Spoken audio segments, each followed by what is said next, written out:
entonces vamos a darle paso directamente al doctor Rafael Mendoza para que continúe ya con la última ponencia del día de hoy, para comenzar mañana nuevamente, 9:30 estamos conectados. Nuevamente muchas gracias, amigo Rafael. Gracias a ustedes. Buenas tardes para todos. Voy a desactivarles el chat un momento ahí porque han estado solicitando para que las preguntas se hagan al final.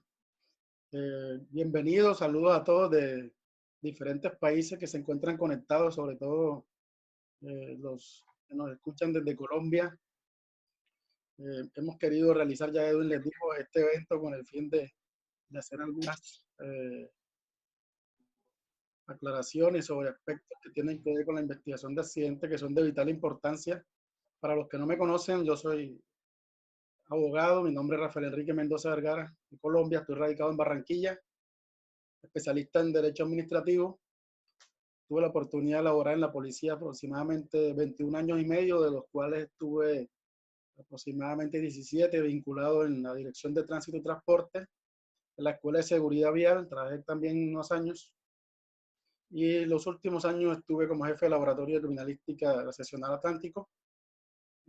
La idea es compartir en este evento apreciaciones desde diferentes puntos de vista en otros países. Hemos estado observando la intervención de otros compañeros que podemos adoptar algunos procedimientos que ellos hacen allá, algunos conceptos que son bastante adecuados. Podemos ver que a pesar de que estamos hablando de diferentes continentes, los procedimientos y la conceptualidad es muy parecida. La idea es tratar de utilizar esas herramientas que tenemos lo más óptimamente posible y que podamos, los que representan autoridad puedan ejercer la labor de tal manera que también los que estamos desde el otro lado, desde el punto de vista de la investigación privada, tengamos un trabajo menos complicado, porque para nadie es un secreto que hoy en día estamos afrontando investigaciones donde en su mayoría no se pueden hacer cálculos de velocidades, no se puede determinar ni siquiera a través de la fotografía qué fue lo que nos quiso mostrar el investigador, porque no hacen, por ejemplo, la descripción de la fotografía que corresponde para vislumbrar qué es lo que él quiere resaltar de ella. En fin, dentro de mi intervención he querido proyectarles un poco sobre... Ahí ya están compartiendo mi pantalla, se ve la presentación, se observa. Sí, se está observando bien. Sí, señor.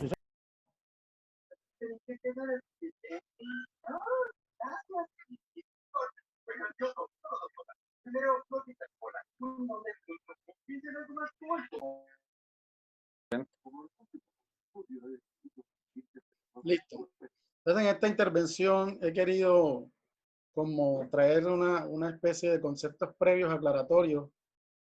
Yo sé que algunos de ustedes ya los manejan perfectamente, pero tenemos todo tipo de público. Hay gente que está empezando en esto, hay gente que ya lo está haciendo hace mucho tiempo, pero también por fallas en lo que es la semántica.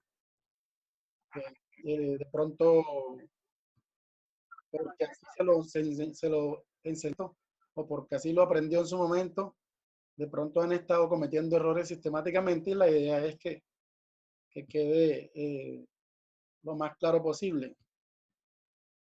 Nosotros, para iniciar la participación, hemos querido traerles un recuento o recordarles que tenemos un manual de policía judicial aquí en Colombia, que es el que nos da unos lineamientos sobre lo que debemos hacer al momento de una investigación o de abordar unos actos urgentes, cómo se deben llenar correctamente los formatos, qué formatos correctamente se deberían usar. Y esas fallas las hemos detectado sobre todo los abogados en la audiencia porque llegamos y observamos que, por ejemplo, no se llenó o no se diligenció el documento correcto, la policía de tránsito o los agentes tienen una concepción errónea de cómo se deben utilizar los documentos. Entonces quisimos recordar un poco sobre lo que es el manual de policía judicial. Recuerden que en el capítulo 3, donde ya nos empieza a hablar sobre las actuaciones de policía judicial, nos dice que la inspección tiene unas características. La inspección que debe hacer la persona que está encargada de procesar la escena en actos urgentes o incluso a través de programas metodológicos mediante el cumplimiento de órdenes a policía judicial. Esa observación debe ser objetiva y detallada y metódica. Es decir, no podemos, además de usar cualquier método de observación o de búsqueda, que ya el compañero Campbell nos mencionó algunos, aquí en Colombia tenemos en las capacitaciones, los que son criminalísticos, a todos sus discentes le hacen énfasis sobre los demás métodos de búsqueda para una observación detallada, a veces por el tema de tiempo, afán, periodistas, presiones de los comandantes y demás, pudieran pasar por alto la observación objetiva y ya se mecanizan únicamente a ir al vehículo, a ir a la víctima y no miramos el resto de la escena.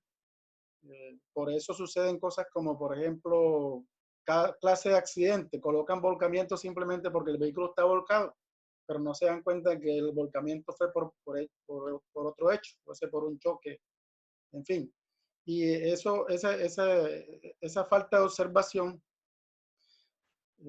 le hace que cometan muchos errores. El mismo manual nos dice que esta observación se debe aplicar al lugar del hecho o a los lugares distintos del hecho. Ya sabemos que hay procedimientos que tienen lugares del hecho y lugares distintos del hecho. Por ejemplo, como es el caso cuando hay un cadáver en clínica. Y el lugar del hecho es uno, el lugar de la inspección del cadáver es otro. Nos permite descubrir, identificar, fijar, que es sobre todo lo que vamos a hacer énfasis en este webinar, la fijación. En este caso voy a ampliar un poco sobre lo que debe ser la fijación narrativa, y con las intervenciones del día de mañana vamos a ampliar un poco sobre la fijación topográfica, fotográfica, etc. Entonces, metódicamente, tal cual lo establece el manual, se debe descubrir, identificar, fijar, recolectar y embalar técnicamente los elementos probatorios, ya que ellos tienen su finalidad en demostrar la conducta, la comisión de la conducta. En clases con los estudiantes se vemos mucho que a veces preguntan, profe, pero ¿por qué fulano, a pesar de que mató al otro, quedó declarado inocente o quedó no culpable?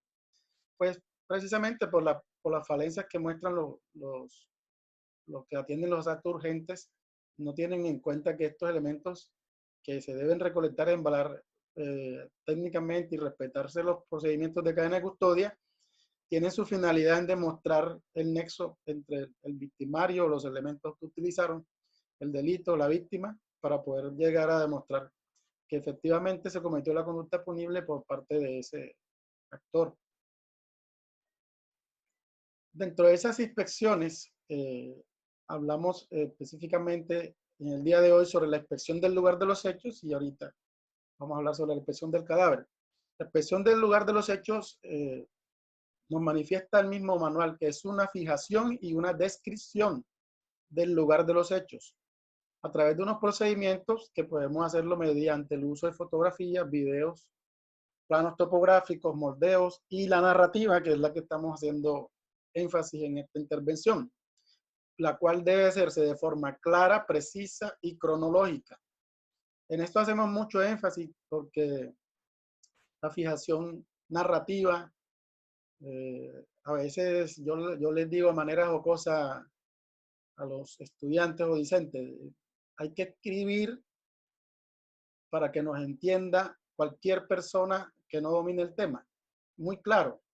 A veces queremos ponerle decoraciones semánticas a la narrativa y de pronto utiliza una palabra que al momento de nosotros preguntarle qué quiso decir cuando usted mencionó la palabra tácito.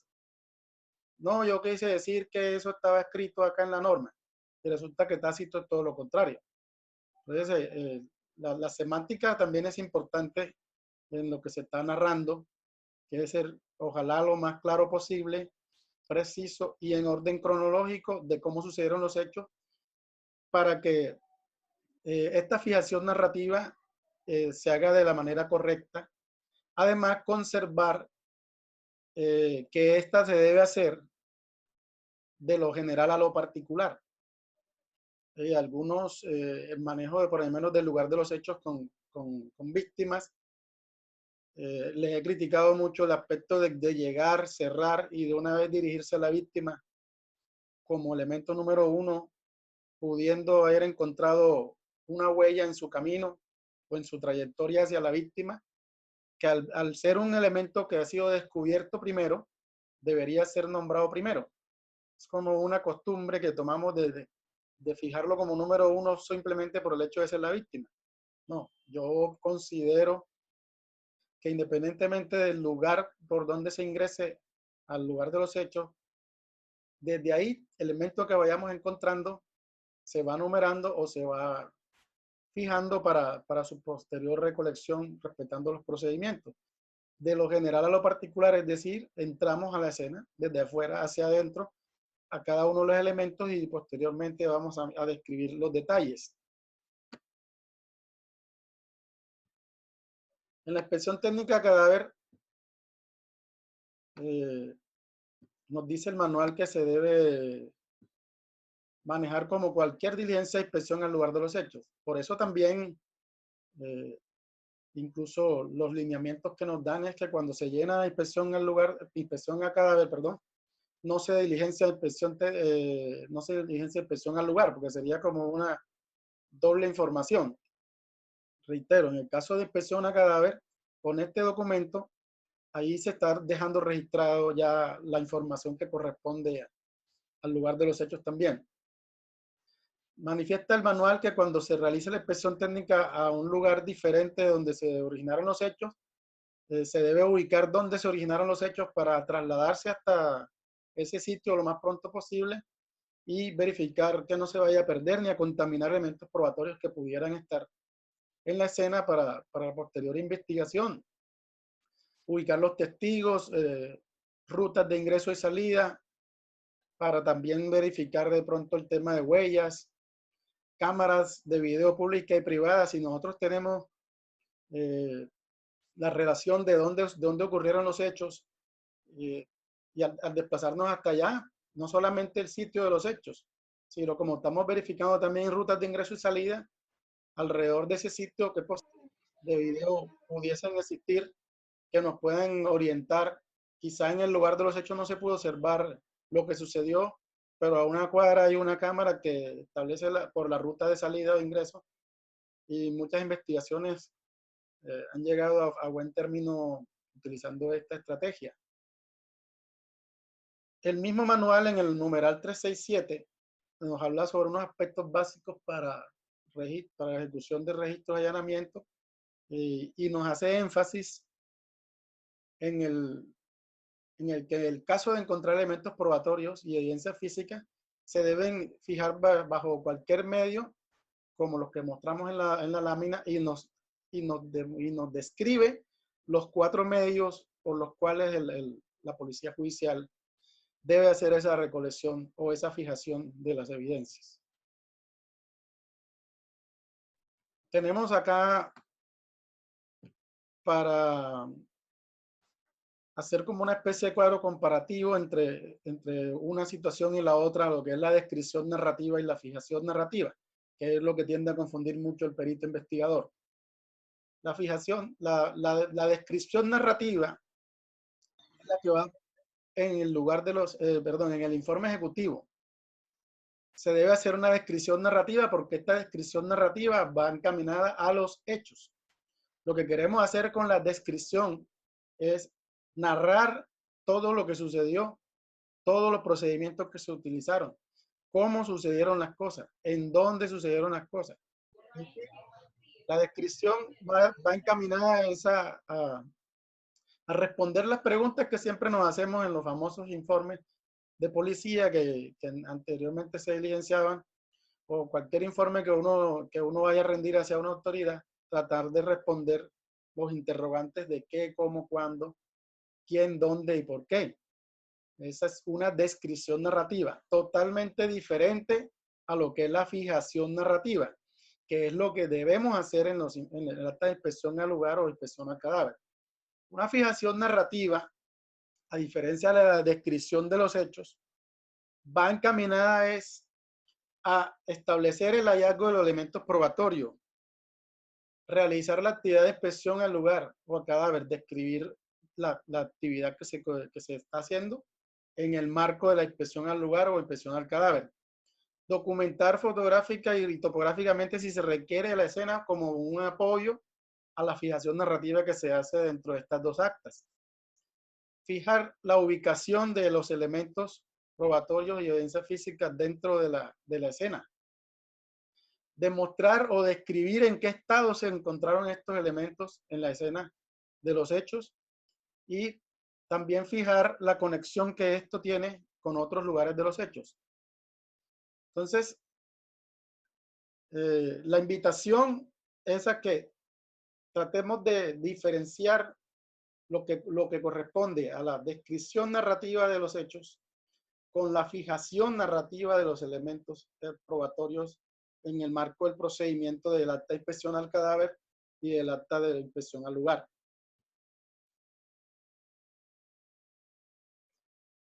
Tenemos que para el procedimiento de los actos urgentes, dentro de otras actas, la que estamos hablando en la fijación anterior, en la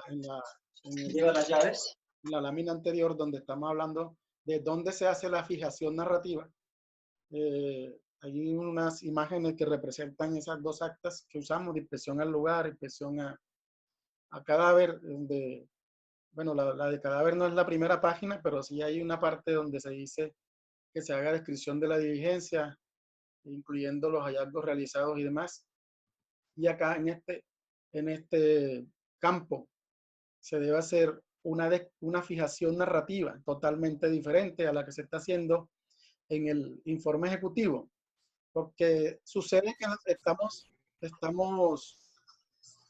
no sé si será por pereza o será por indicaciones erróneas, colocando la misma narración en el acta de inspección del cadáver y en el informe ejecutivo.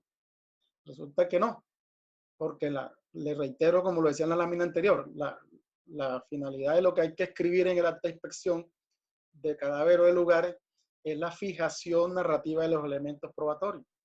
Y lo que se hace en el informe ejecutivo es la descripción narrativa de los hechos, que pueden sonar parecidos, pero son dos cosas totalmente diferentes. Con respecto a los informes de policía judicial que estamos nombrando como el informe ejecutivo, el informe investigador de campo, el informe laboratorio y demás, ¿qué dice el manual? Dice, el informe ejecutivo, perdón, ¿qué son los informes de policía judicial? Entonces, donde dice que los informes de policía judicial que usamos son el medio legal por el cual la policía judicial, después de desarrollar actividades ordenadas por un fiscal o por actos urgentes, se le informa a la fiscalía. Perdón.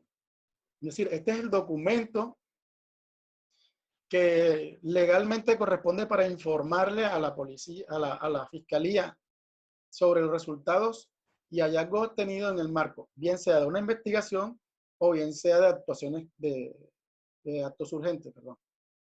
Esto se debe hacer mediante una descripción narrativa que debe tener semántica y sintaxis, debido a la importancia que cobra el documento en este proceso penal. La semántica se refiere a la utilización correcta de los conceptos, de las palabras, como lo ponía ahorita en el ejemplo que les colocaba sobre lo tácito y eso.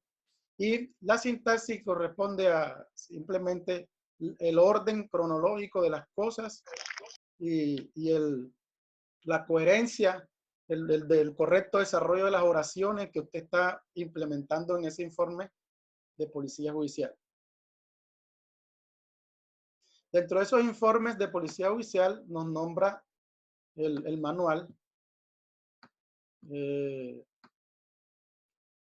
que tenemos el reporte de inicio, el informe ejecutivo, el informe investigador de campo, el informe de laboratorio, informe de actuaciones de allanamiento y registro, informe de policía judicial, ley 600. Bueno, vamos a hacer solamente una pequeña observación o lo que estamos haciendo sobre el informe ejecutivo, el investigador de campo y el de laboratorio, que son los que usualmente utilizan las autoridades de policía judicial en sus investigaciones. Entonces, el informe ejecutivo, según el manual que nos dice, el informe ejecutivo se presenta al fiscal correspondiente entre las 36 horas siguientes de iniciar la indagación relacionada con los actos urgentes, para que se asuma la dirección y coordinación y control de la investigación y se trace un programa metodológico. Los informes ejecutivos, lo resalto acá porque lo dice así el manual textualmente, son la consecuencia de los actos urgentes. Entonces, solo se debe rendir este informe en el desarrollo de una investigación. Es decir, yo recibo la noticia criminal, me desplazo al lugar de los hechos y toda esos actos urgentes me permiten obtener una gran cantidad de información, la cual debo plasmar en el informe ejecutivo, que es el documento legal prácticamente, para poner en conocimiento de la Fiscalía como coordinador de la investigación y pueda aperturarse formalmente y legalmente la investigación. Es el documento informe ejecutivo, no otro tipo de informes. Porque si de pronto usted le da por escribir a derecho de petición, quizás ese documento por sí solo no sea generador de la apertura de la investigación, ya le tocaría al fiscal hacer otra cosa. Pero en el caso de las autoridades que tengan conocimiento de hechos punibles, debe hacerse todo lo que se recolecte en marco de esa investigación o de ese acto urgente, colocarse en conocimiento únicamente a través del informe ejecutivo. Tenemos también el informe investigador de campo, que nos dice la norma, es el documento en el cual se registran los resultados, forma técnica e instrumentos utilizados en la investigación y la relación de elementos materiales probatorios de evidencias físicas descubiertos en el desarrollo, bien sea de una actuación de policía judicial o de de una orden de policía judicial que le envía el fiscal. Entonces, en este documento es necesario describir de forma clara y precisa los resultados obtenidos, elementos descubiertos y otras actividades. Es decir, el policía judicial que recibe una orden de policía, una orden, un programa metodológico, como lo llamamos nosotros, para desarrollar actuaciones de policía judicial, debe emitir su respuesta al fiscal a través del informe investigador de campo. ¿Sí? Lo que observamos en muchos departamentos es que por el simple hecho de pertenecer al laboratorio móvil de criminalística, asocian esta actividad de pertenecer al laboratorio con que sus respuestas deben ser a través de un informe de laboratorio, cosa que es incorrecta. Las respuestas, reitero, de acuerdo al manual, se deben hacer a través de informe investigador de campo, dándole informe de la forma clara, técnica y instrumentos que utilizó para realizar o llevar a cabo el programa metodológico o las actuaciones de policía judicial ordenadas. Por otro lado, el informe de laboratorio, a diferencia del anterior, dice el manual, se rinde al fiscal o servidor de policía judicial que solicita análisis de elementos probatorios de evidencia física. Es decir, el informe de laboratorio es una consecuencia o una respuesta a una solicitud de análisis que se le hace a un perito en particular. Por ejemplo, la fiscalía me envía el programa metodológico de las actuaciones. Dentro de dichas actuaciones, ordena hacer procedimiento de dactiloscopia sobre un elemento. Entonces, yo como policía judicial debo hacer una solicitud de análisis de elementos probatorios al perito que corresponde. Ese perito, como respuesta a mi solicitud de análisis, me debe contestar en un informe investigador de laboratorio. Y posteriormente, cuando yo haya desarrollado todas las actuaciones de policía judicial que me ordenó la fiscalía, adjunto ese informe de laboratorio que me remitió el perito y a través de un informe de investigador de campo, doy respuesta al fiscal sobre las actuaciones de policía judicial ordenadas. Es la forma correcta como se debe hacer. No, repito, no utilizar el informe investigador del laboratorio para responder a la fiscalía solo porque yo pertenezco al laboratorio. Eso es una concesión errónea. ¿Qué debe decir el perito? ¿Qué debe tener en cuenta el perito que hace el informe de laboratorio? Debe describir cuáles son los elementos que está examinando. Debe explicar qué procedimiento y los principios técnicos que aplicó sobre él. Debe decir informe sobre el grado de aceptación de la comunidad científica, que esto sí casi en su mayoría no lo hacen. Si el perito hace un procedimiento de dactiloscopia. Escucho entrecortado. El audio le está fallando. Debe ser problemas del audio. ¿Me escuchan bien? Lo último que acabas de explicar no se escuchó porque estaba entrecortado. Deme un segundo ya. Es un problema de conexión. ¿Ahí cómo me escuchan? No, ya. Ya mejoró.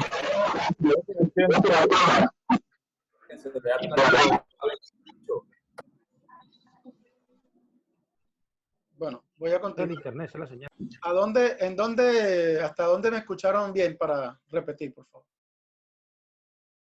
No, en ese caso sería mejor continuar con el tema. Ok, bueno. Estabas hablando de lo que debe contener el informe de laboratorio. No quedó claro lo que estabas especificando. Ok, el informe de laboratorio, entonces, manifestamos que debe tener la descripción de los elementos materiales probatorios, que es donde se falla. No se hace la descripción de los elementos que se allegan al perito para hacer la respectiva informe o análisis o peritaje sobre él. Debe describir qué elemento le llegó, qué procedimiento utilizó y importante que no se debe omitir y que lastimosamente en la mayoría de los casos no lo encontramos en los procesos. Vamos a revisar como abogados un informe investigador de laboratorio y en ninguna parte encontramos el informe sobre el grado de aceptación de la comunidad científica de ese procedimiento que él utilizó. Sí, algunos ni siquiera tienen en cuenta qué procedimiento, simplemente llegamos a juicio o a alguna audiencia, digamos, o informalmente se lo he preguntado a algunos peritos.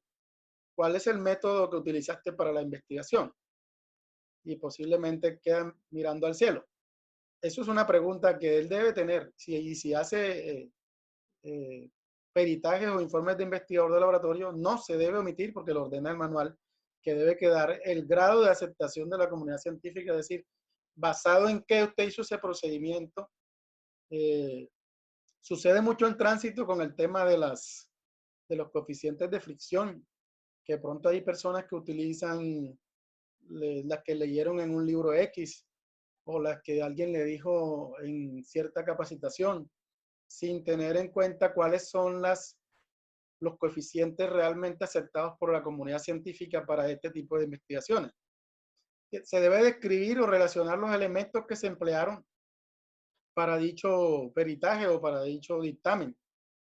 El estado de mantenimiento al momento del examen, eso es importante. Si usted utilizó, por ejemplo, aparatos tecnológicos que deben ser objetos de calibración, que deben ser objetos de capacitación también de parte del operador, software, licencias, en fin. Tiene que demostrar el estado de mantenimiento igual que el estado de registro al momento del examen que usted utilizó. Si utilizó un aparato para, por ejemplo, como pasa similar en las pruebas de embriaguez, aparatos para medir la embriaguez en aire expirado, ese aparato, como todos los instrumentos electrónicos, deben tener un informe de mantenimiento que debe estar vigente y demás. Por ese tipo de omisiones también se puede caer en... Rafa, ¿sí? una aquí para los participantes, digamos que una de las mayores experiencias que se tiene con respecto al informe de investigador de laboratorio es el de inspección técnica a vehículos. Y que la mayoría de casos, cuando nosotros vamos a hacer una reconstrucción de un accidente de tránsito, lo primero que buscamos es, bueno, ¿cuáles fueron las deformaciones que presentó el vehículo? Porque hay que analizar unas posiciones relativas. Y vamos y observamos el informe investigador de laboratorio, hecho por el perito que está haciendo una experticia técnica, y lo único que se observa es la identificación del vehículo, número BIN, todo en regla, no más. Entonces, creo que es importante, aunque de este tema ya hemos hablado con otro amigo que vamos a generar otro webinar solo específicamente para inspección técnica de vehículos. Sí, señor. Ya la idea es que, como le comentaba a algunos por ahí por el interno, este sea el primero de muchos eventos que se hagan con temas específicos. También estaremos hablando después de procedimientos con embriaguez, de procedimientos con fijaciones, con uso de tecnología y demás. Todas estas actividades muy puntuales que de pronto se han venido estandarizando a nivel internacional y que Colombia no se puede quedar detrás por este tipo de actividades correctamente realizadas. Por último, manifiesta con relación al inspector al informe investigador de laboratorio, y no menos importante, debe abstenerse de emitir juicios de responsabilidad en el dictamen que se presente. Esto es causal muchísimas veces de que la prueba ya deje de ser objetiva.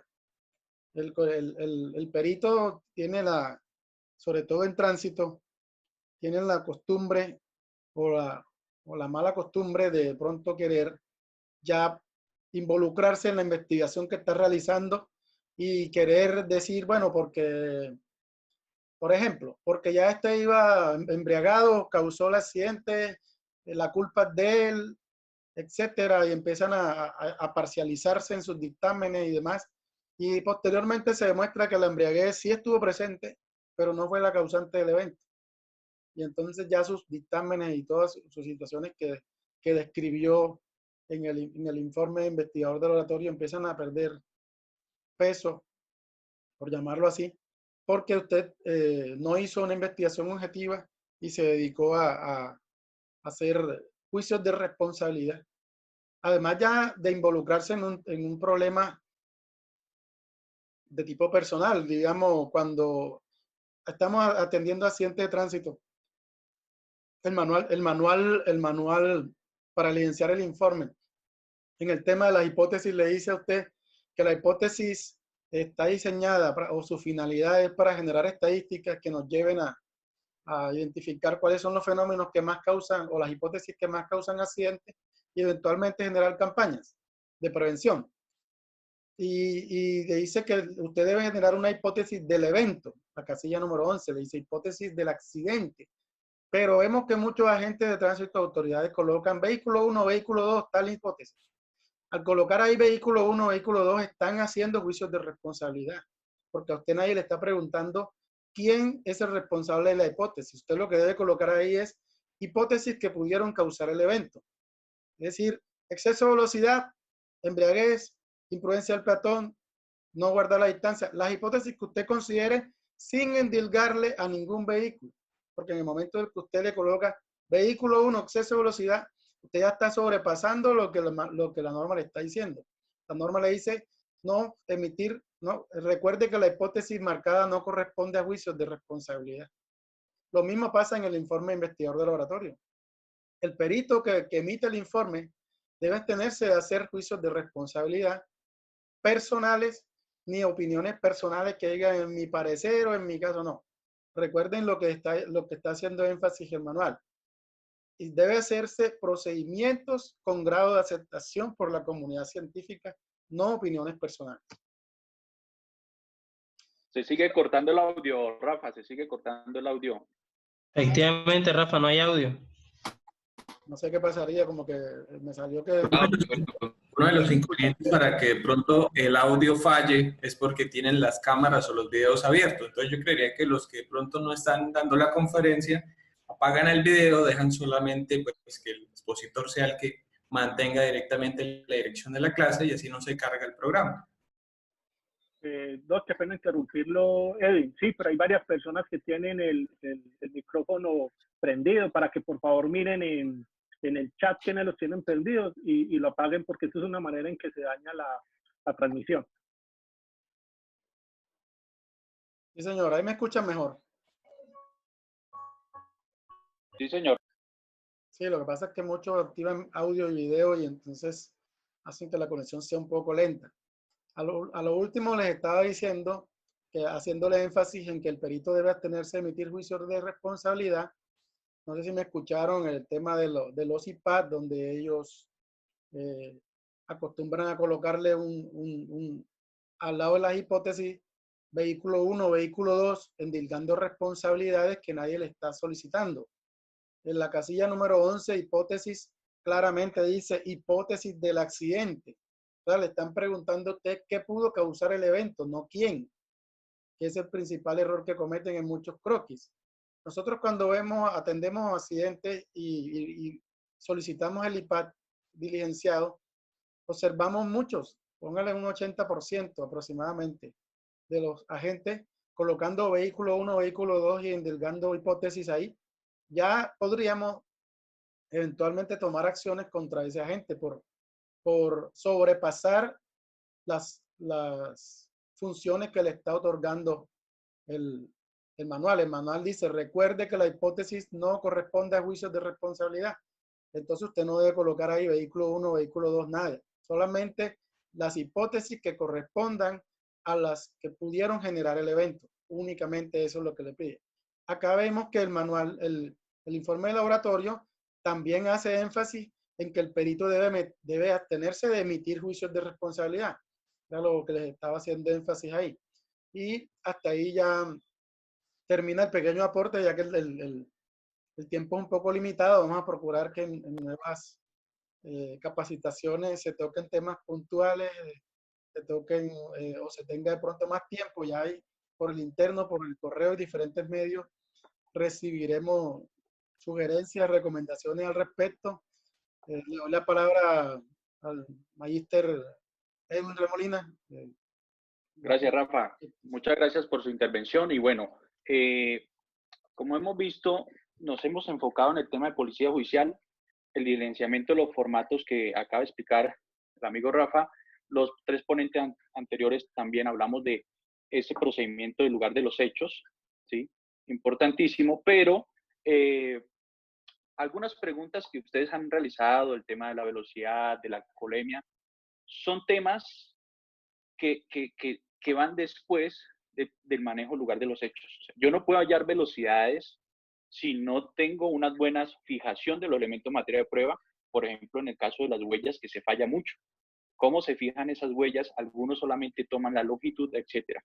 En el tema de deformaciones en los vehículos, como les decía, hay una inspección a vehículos. Y cuando vamos a juicio y algunos, por ejemplo, un vehículo se puede determinar la velocidad por medio de esa energía o velocidad equivalente a energía de deformación aplicando un protocolo, pero se necesita que el que hace la inspección tenga ese conocimiento al respecto. Pero si no hay unos buenos datos con respecto a esa información, no se puede determinar esa velocidad como lo quieren algunos. Determinar las posiciones relativas, digamos, todo este tema de la importancia del manejo del lugar de los hechos, todo esto tiene lugar a una reconstrucción y una reconstrucción que bien la puede hacer los peritos del Estado o peritos privados, ¿sí? Los peritos del Estado pueden ser, que siempre lo ha sido en el Instituto de Medicina Legal, ahora lo está haciendo CTI, ahora lo está haciendo también la Policía Nacional, ¿sí? Personal que ya tiene la idoneidad y está con la experiencia para hacer reconstrucciones, pero siempre va a haber falencias si hay falencias en el manejo lugar de los hechos.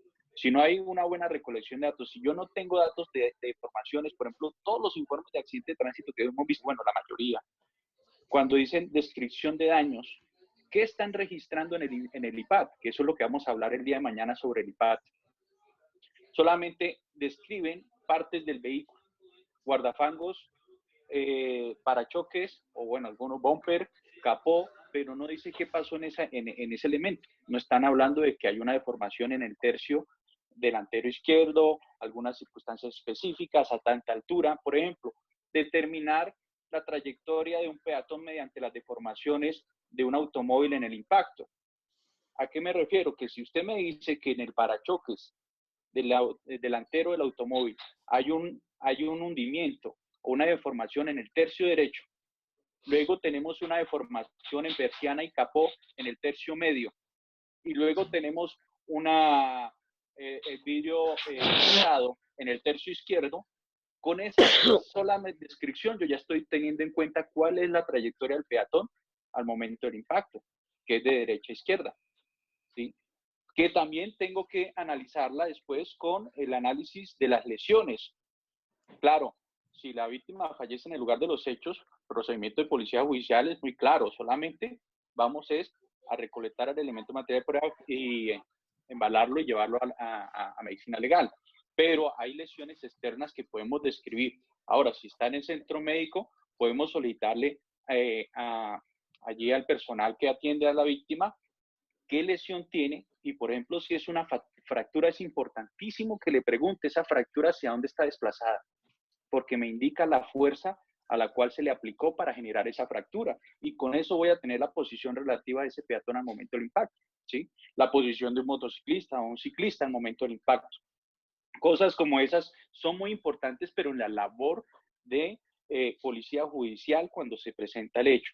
Como dijo el amigo Quique, cuando mostró toda la escena que ustedes observaron de noche, cómo tomaron fotografías. Ahora que pero fueron al termine, otro día. ya está terminando. No, todavía no me he dicho todavía. Ahora que muestra que al otro día fueron al lugar de los hechos para poder recolectar o fijar planimétricamente todo lo que es las huellas, claro, eso hay que hacerlo. Hay que hacer esa fijación de esos elementos materiales al otro día, porque de noche no podemos recolectar las huellas. Y no se preocupen que ellas no se van a perder en el caso de huellas cuando son neumáticas o cuando son huellas de arrastre metálico. Mañana vamos a ver que también cómo trabajamos unas huellas de derrape 8 días después de que se presentó el accidente y fuimos. Y si tienen ayuda de, como lo mostró el amigo Eric, con un dron, pueden hacer una fotogrametría y a partir de él levantar toda la información con respecto a las huellas, porque ese fue un accidente bastante complejo para la labor de policía judicial. Entonces, tenemos que ayudarnos con herramientas tecnológicas, pero primero, hallar los elementos materiales, para darle la importancia, encontrar los puntos de impacto, analizar las huellas y después, con todo ese análisis previo que usted haga, pueda definir las hipótesis que hablaba ahora el amigo Rafael, ¿sí? Esas hipótesis, si yo voy a describir que hay exceso de velocidad, no necesito calcularla exactamente, pero sí tengo que tener conocimientos de que efectivamente hay unas huellas, de que hay un procedimiento, de que ese vehículo podría ir a exceso de velocidad. Claro, es una hipótesis, es algo que pudo o no pudo suceder, pero que necesita realizarse un estudio más detallado para determinar, aceptar o rechazar la hipótesis. O sea, no se preocupen por registrar la hipótesis, ¿sí? Que eso ya, lo importante es que sea muy objetivo para colocarla. ¿Quién invadió carril? Que mañana ese mismo caso que hablo de las huellas, vamos a presentar dónde está el área de impacto, dónde están las huellas, y que sencillamente en la hipótesis le están dando invasión de carril al que no estaba invadiendo carril realmente, si hacen un buen análisis. Esto es lo que quiero que ustedes tengan en cuenta, la importancia del manejo del lugar de los hechos, ¿sí? No es para los peritos, es realmente para que se les diga de manera objetiva a la autoridad judicial cómo sucedió el hecho, por qué se presentó el hecho de tránsito, y la autoridad judicial pueda con objetividad decir quién es el responsable, ¿sí? Y así la víctima o el indiciado, la defensa, van a tener una decisión que sea a favor o en contra de ellos, pero que ha sido muy bien estudiada, que no, digamos, ¿cómo les digo yo? Es una decisión que ha tomado el juez, pero que ha sido validada por todo el procedimiento de policía judicial que se realizó, y que podemos tener la certeza de que así sucedieron los hechos, y vamos a estar tranquilos en el procedimiento, ¿sí? Eso es lo que vamos a ver. Entonces, el día de mañana los invito. Mañana vamos a ver lo de Vamos a tener la presentación del amigo de Ecuador, el manejo del lugar de los hechos también desde Ecuador. Él también les va a presentar una aplicación que han creado ellos. Y tendremos la participación del amigo de España, David Camí, que él va a presentar el dibujo topográfico con Virtual Crash. Tendremos la participación del especialista Juan Francisco Higuera, que va a hablar sobre el IPAD y sobre el dibujo topográfico también. Y finalizaré también mostrando lo que les acabo de mencionar con respecto a la importancia de ese dibujo topográfico y que coincida con la fotografía, ¿sí? Cuáles son los errores que siempre han presentado, como hablé hoy en la introducción, pero que vamos a decir cómo se debe realizar en campo realmente esas medidas, especialmente en curvas, si manejo triangulación, el cuidado que tengo que tener con triangulación. Eso sería para el día de hoy y para mañana. Muchas gracias por la participación a todos ustedes. No sé si tengan alguna pregunta que abarque mucho tiempo ahí, pero para Rafael, qué pena con ustedes.